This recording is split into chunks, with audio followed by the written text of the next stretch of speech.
Hello students, कैसे हैं आप सब लोग? सब बढ़िया? लास्ट क्लास में हमने वेल्व्स के बारे में पढ़ा था। हम हार्ट के स्ट्रक्चर के बारे में डिस्कस कर रहे थे। वहाँ हमने बताया था कि ह्यूमन बींग्स के अंदर 4 चैम्बर्ड हार्ट प्रेजेंट होता है। There are 2 auricles and 2 ventricles. Auricles और वेंट्रिकल्स के बीच में कुछ वेल्व्स प्रेजेंट होते हैं। हमने बताया था कि राइट ओरिकल और राइट वेंट्रिकल जो है उनके बीच में ट्राइकस्पिड वेल्व प्रेजेंट होता है। ऐसे ही लेफ्ट ओरिकल लेफ्ट वेंट्रिकल के बीच में बाइकस्पिड वेल्व प्रेजेंट होता है। बाइकस्पिड वेल्व को मिट्रल वेल्व भी हम बोलते हैं। Then at the end of ventricles के एंड पे हम देखते हैं कि सेमी लूनर वेल्व्स प्रेजेंट होते हैं। सेमी लूनर का मतलब होता है हाफ मून टाइप, ठीक है। उनकी शेप होती है हाफ मून शेप्ड, सो उनको बोला गया है सेमी लूनर वेल्व, जो पल्मोनरी वेल्व हैं और एरोटिक वेल्व हैं। इनके बारे में हमने लास्ट क्लास तक डिस्कस कर लिया था। अगर आपने हमारी प्रीवियस लेक्चर्स नहीं देखे हैं किसी भी कारणवश, तो आप YouTube के ऊपर जाएंगे तो टुडे एक्सपी एजुकेशन नाम से जब आप सर्च करेंगे तो वहाँ पूरी प्लेलिस्ट अवेलेबल है, तो वहाँ जाके आप लेक्चर्स को देख सकते हैं।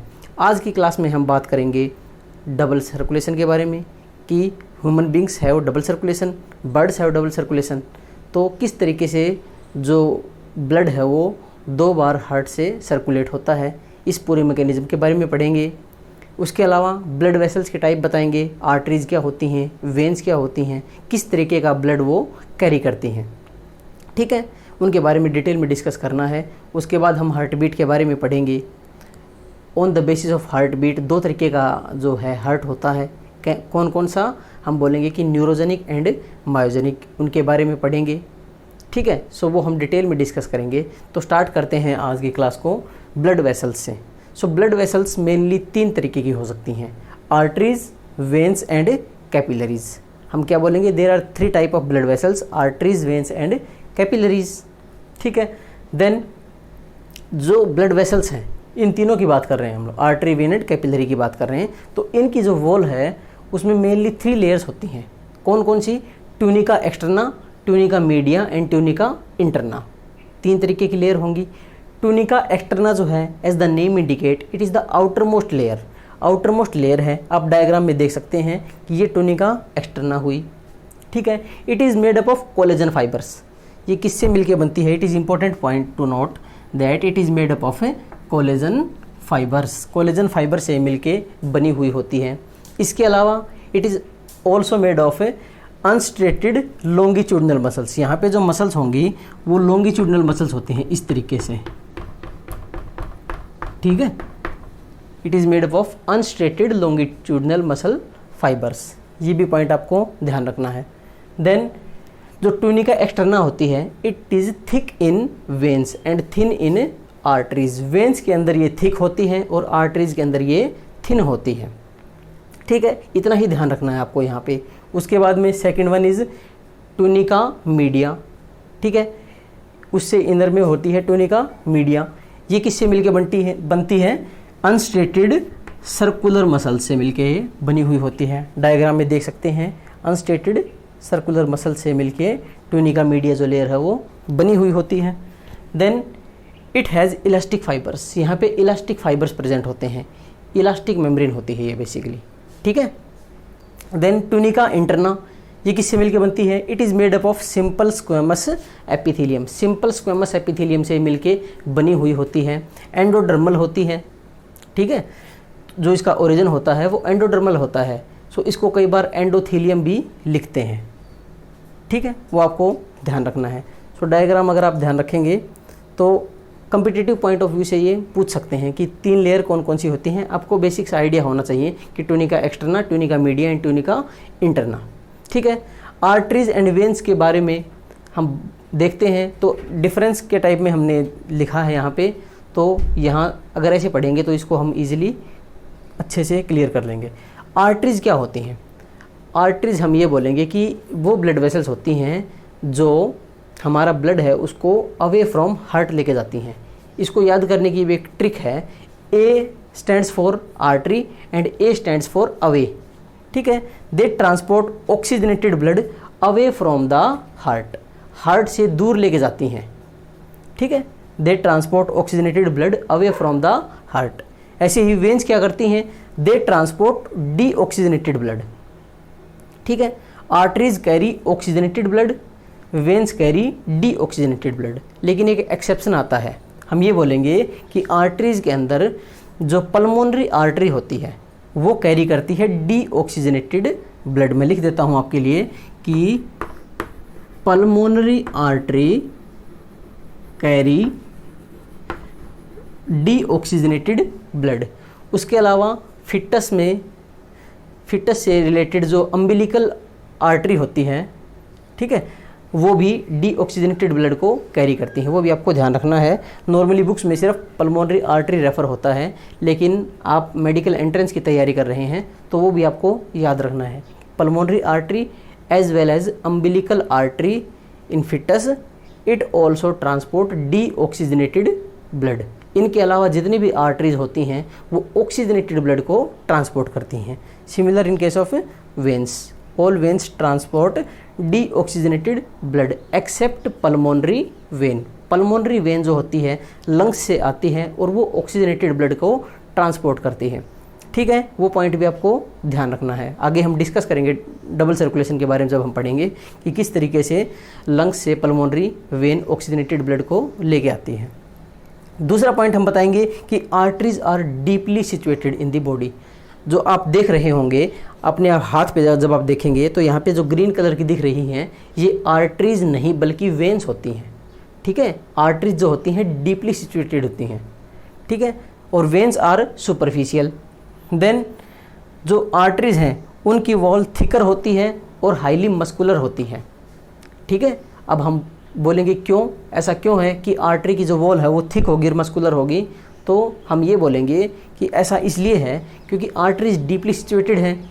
हार्ट जो है वो ब्लड को प्रेशर के साथ भेज रहा है, तो अगर इनकी वॉल थिक नहीं होगी, थिन होगी और मस्कुलर अगर नहीं हुई तो क्या होगी, वो फट सकती हैं, वो ब्रस्ट हो सकती हैं आर्टरीज।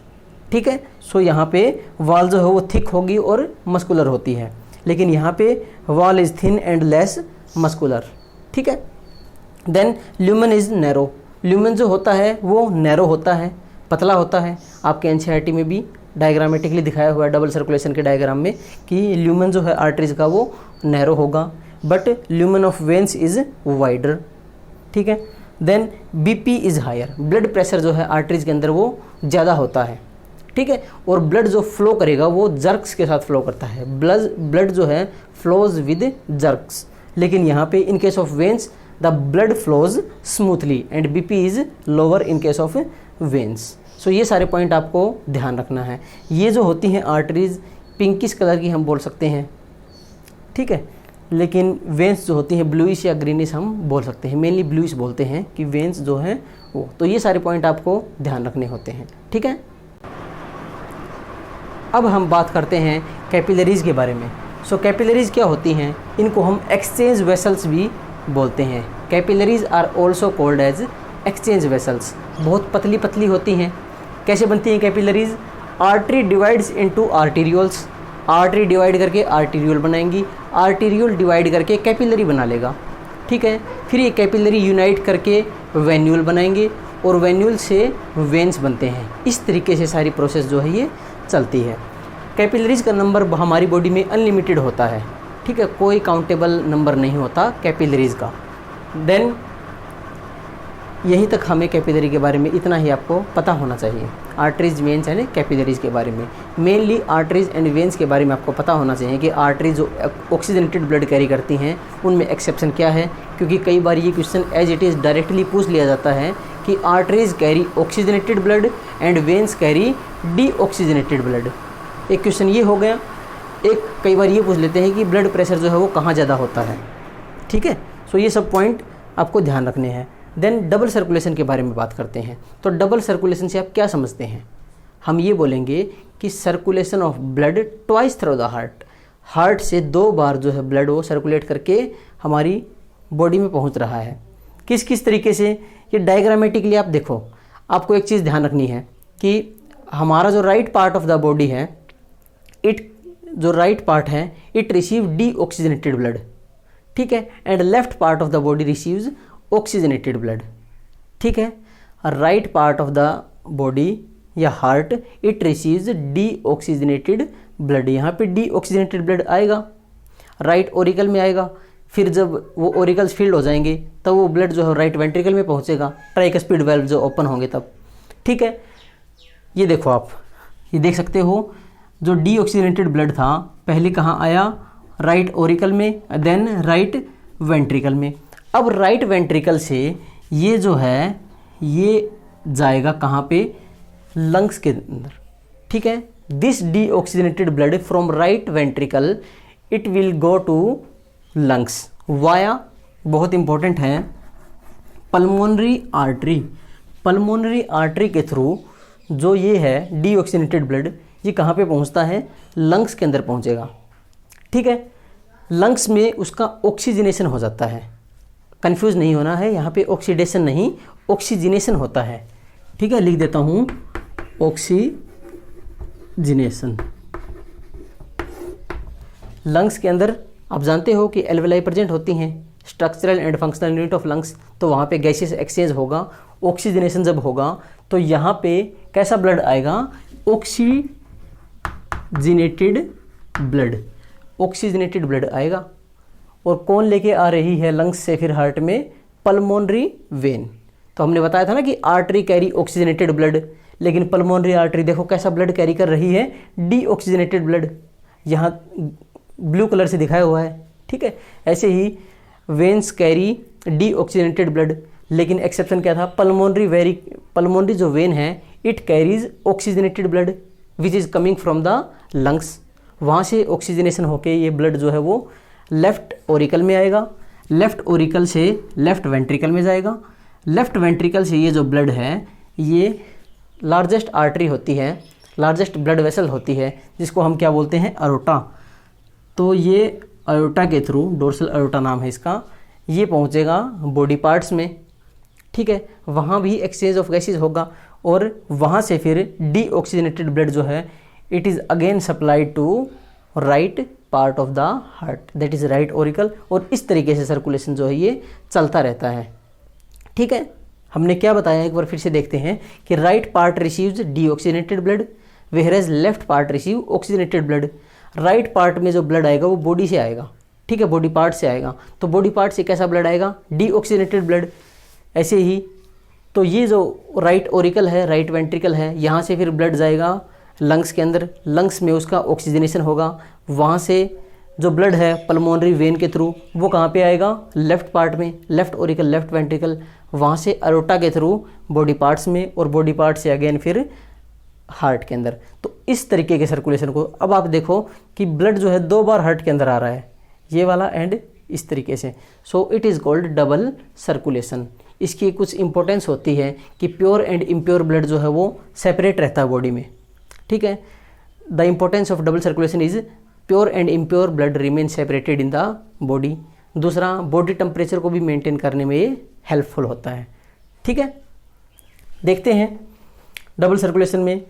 सो ये जो डीऑक्सीजनेटेड ब्लड है, पल्मोनरी आर्टरी और पल्मोनरी वेन, ये वाला जो पूरा सिस्टम है इसको बोलते हैं पल्मोनरी सर्कुलेशन। किसको बोलेंगे, पल्मोनरी सर्कुलेशन। राइट ओरिकल से राइट वेंट्रिकल से जो ब्लड जाएगा लंग्स के अंदर जब पहुंचेगा तो कौन लेके जाएगी उसको, पल्मोनरी आर्टरी।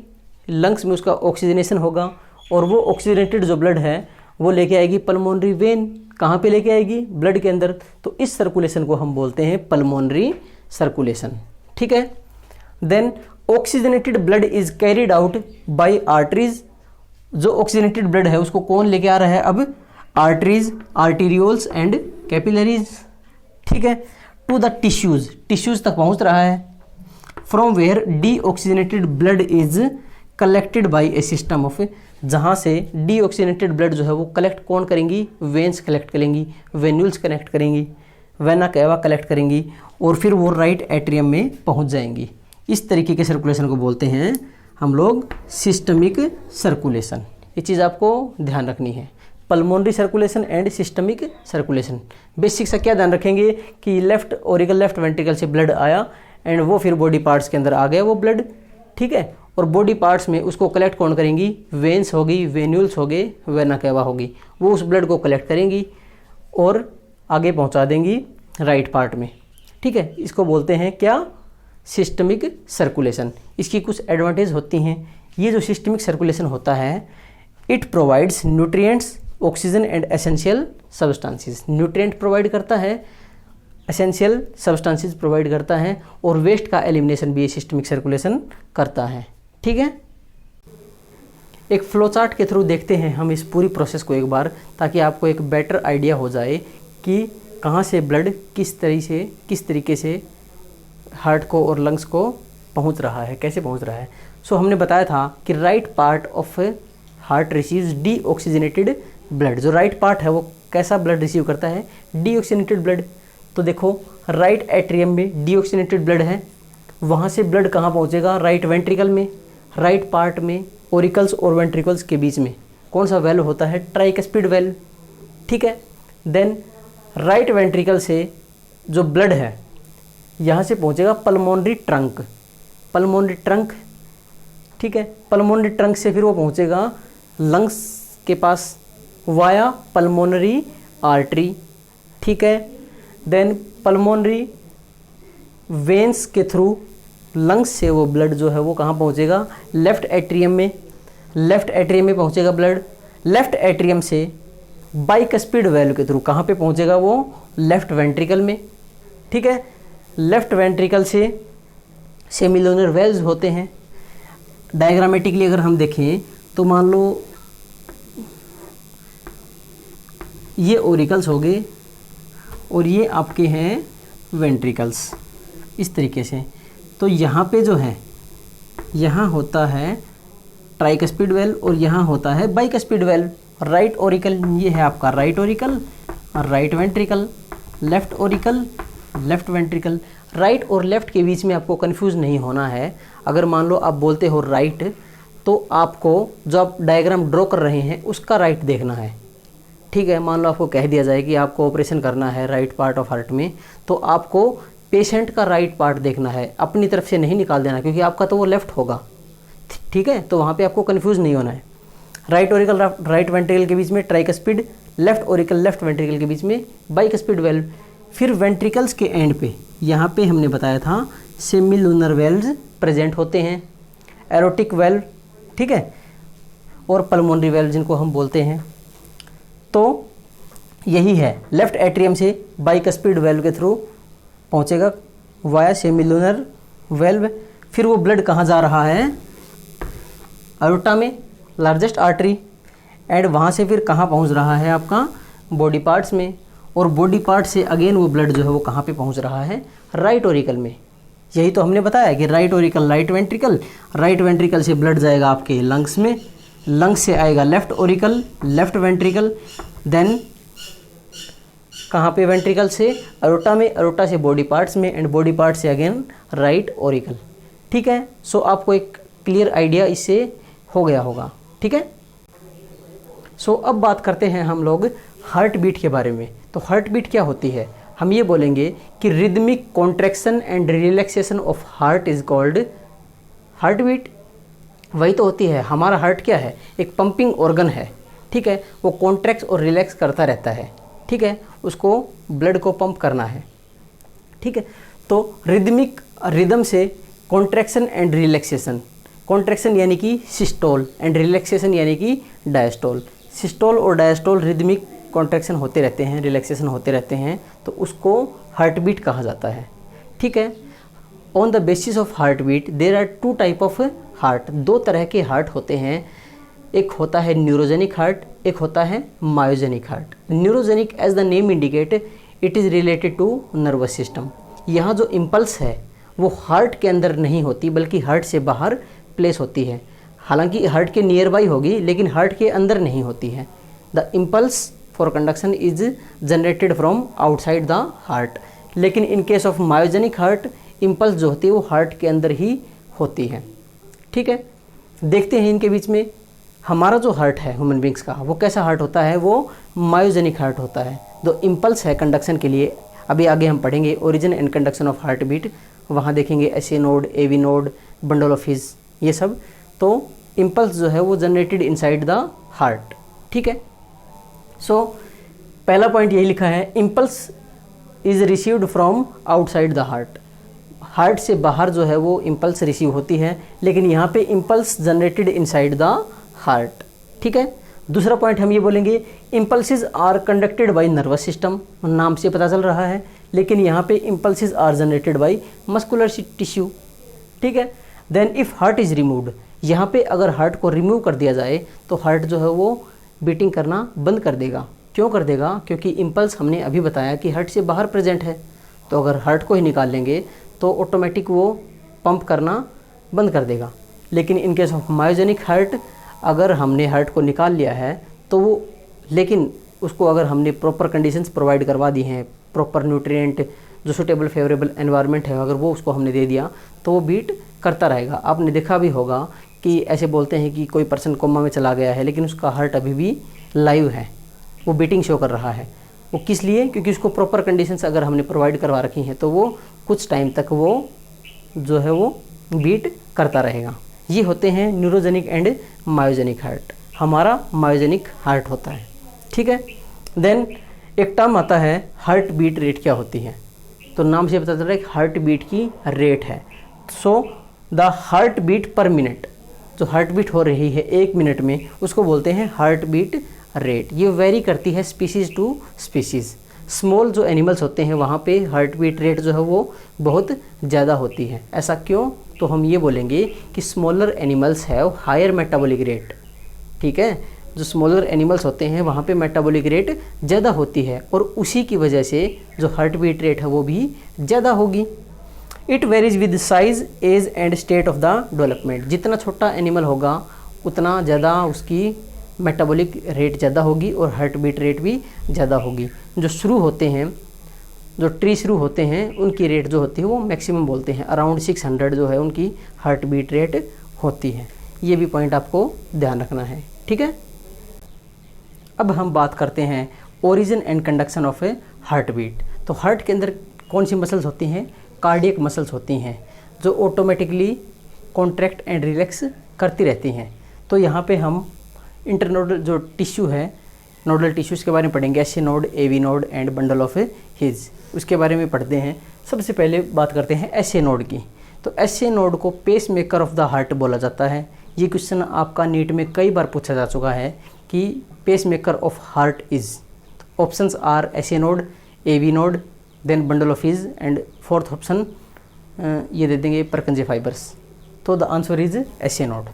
ये क्वेश्चन बहुत सिंपल है लेकिन पूछा जाता है, या फिर इसको हार्ट ऑफ हार्ट भी बोला जाता है।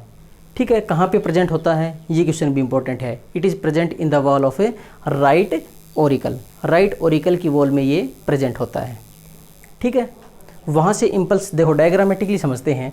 ये है आपकी राइट ओरिकल, देन ये है राइट वेंट्रिकल, ये है लेफ्ट ओरिकल, ये लेफ्ट वेंट्रिकल। ठीक है। तो ये प्रेजेंट हुआ एस ए नोड आपका। तो सबसे पहला पॉइंट तो कहाँ पे प्रेजेंट है? It is present in the wall of right Oracle near the opening of pre caval when. देखो प्री कैवल और पोस्ट कैवल 2 वेन होती हैं, inferior vena cava, superior vena cava, ये होती हैं जो बॉडी के अंदर से ब्लड को कलेक्ट करके राइट एट्रियम में डालती हैं। ठीक है। Superior vena cava head and neck से ब्लड कलेक्ट करके राइट एट्रियम में डालेगी। ठीक है। और इन्फीरियर वेना केवा जो होता है लोअर पार्ट से ब्लड को कलेक्ट करके राइट एट्रियम में डालती है। ठीक है। सो ये है pre caval and post caval. तो एस ए नोड के बारे में, लोकेशन के बारे में बता दिया कि कहाँ पे प्रेजेंट है। दूसरा, ऑटो एक्साइटेबल होता है ये। S A node is auto excitable. It generates maximum number of action potentials per minute, that is 70 to 75। उसके अलावा यहाँ से जो इम्पल्स है वो पहुँचेगी ए वी नोड में। ये जो है ये है आपका ए वी नोड। ठीक है। ये भी कहाँ प्रेजेंट होता है? राइट ओरिकल में ही प्रेजेंट है। ठीक है। तो ये सब पॉइंट हमें देखने हैं, यही पॉइंट लिखे हैं यहाँ पे। एस ए नोड पहला पॉइंट है, lies in the right wall of right auricle, हमने बता दिया। Then it generates maximum number of action potentials per minute, that is 70 to 75 पर मिनट। ये क्वेश्चन भी इंपॉर्टेंट है। सारे पॉइंट जो है ये सारे एनसीईआरटी से लिए गए हैं। एक एक पॉइंट जो है इंपॉर्टेंट बनता है, यहाँ से क्वेश्चन पूछे जाते हैं। Then it is called pacemaker of the heart, और हार्ट ऑफ हार्ट भी इसको बोला जाता है। ये सारे क्वेश्चन इंपॉर्टेंट है। इसके अलावा ऑटो एक्साइटेबल होता है। यहाँ से इम्पल्स जनरेट होती है which is move towards AV node, auriculo ventricular node या फिर atrio ventricular node. Second one is AV node. तो एट्रियो वेंट्रिकुलर नोड क्या होता है, कहाँ प्रेजेंट होता है, in the wall of right auricle. Then it generate cardiac impulse को जनरेट करेगा which are conducted to muscles of ventricles, जो वेंट्रिकल की मसल्स हैं वहाँ पे कंडक्टेड होंगी वो थ्रू बंडल ऑफ हिज, किसके थ्रू, बंडल ऑफ हिज के थ्रू, एंड परकिंजे फाइबर्स। ये देखो यहाँ से जो इम्पल्स निकलेंगी वो कहाँ जाएंगी, बंडल ऑफ हिज में, ये आपका बंडल ऑफ हिज है। And this bundle of His then divides into 2 branches which contain Purkinje fibres. Purkinje scientist हैं यहाँ पे, ठीक है, हिज भी साइंटिस्ट हैं। देन नेक्स्ट पॉइंट है बंडल ऑफ हिज। तो it arise from AV bundle, obvious सी बात है, AV बंडल से अराइज होगा। And descends in interventricular septum. Interventricular का मतलब होता है 2 वेंट्रिकल्स के बीच में जो सेप्टम है, जो ये वाला है, यहाँ पे प्रेजेंट होता है। Then it divides into 2 branches, 2 branch में डिवाइड होगा bundle of His which contain Purkinje fibres, ठीक है। सो हम ये बोल सकते हैं कि आपका SA node, AV node, bundle of His and परकिंजे fibres, ये सारे मिलाकर के कंडक्शन सिस्टम ऑफ हार्ट बना देते हैं, ठीक है। These will form the conduction system of heart. एक दो टर्म और हैं, अगर हार्ट बीट की रेट जो है वो कम हो जाए, लेस देन नॉर्मल, अप्रोक्स मान लो 60 से भी कम आ जाए, तो उसको, उस कंडीशन को हम बोलते हैं bradycardia. Bradycardia if heart beat is below then normal. अगर heart beat above then normal हो जाए तो उस कंडीशन में उसको बोला जाता है टैकीकार्डिया। ये क्वेश्चंस भी इम्पोर्टेंट है, ये भी पूछ सकते हैं आपसे, ब्रेडिकार्डिया एंड टैकीकार्डिया।